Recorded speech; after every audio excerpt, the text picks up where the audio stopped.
Hi everyone, welcome to Friday for finance.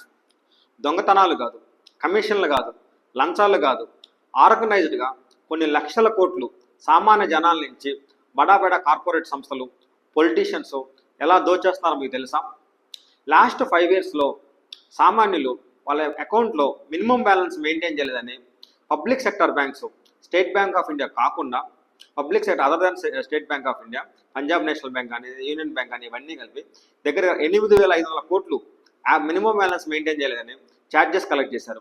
అలానే కొన్ని లక్షల కోట్లు హోమ్ లోన్ ఇంట్రెస్ట్ అని, వెహికల్ లోన్ ఇంట్రెస్ట్ అని, ప్లాట్ ఇంట్రెస్ట్ అని, పర్సనల్ లోన్ ఇంట్రెస్ట్ అని సామాన్యుల దగ్గర నుంచి కలెక్ట్ చేసి లాస్ట్ 10 yearsలో పెద్ద కార్పొరేట్ సంస్థలకి, కంపెనీస్కి 16,30,000 కోట్లు రుణమాఫీ చేశారు.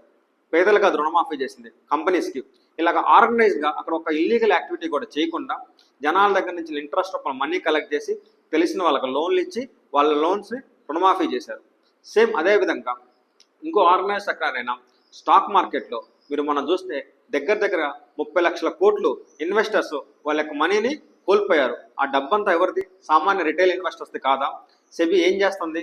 సో ఇన్ డీటెయిల్గా మన ఈ వీడియోలో సామాన్యులు దగ్గర నుంచి బడా కార్పొరేట్ సంస్థలు, కార్పొరేట్ మాఫియా ఎన్ని లక్షల కోట్లు ఎవ్రీ ఇయర్ దోచుకుంటుందో చూద్దాం. త్రూ ఆర్గనైజ్డ్ సెక్టర్ ద్వారా ఇల్లీగల్ యాక్టివిటీ ఏది కాదు, ఇవన్నీ కూడా white collar crimes. Thank you.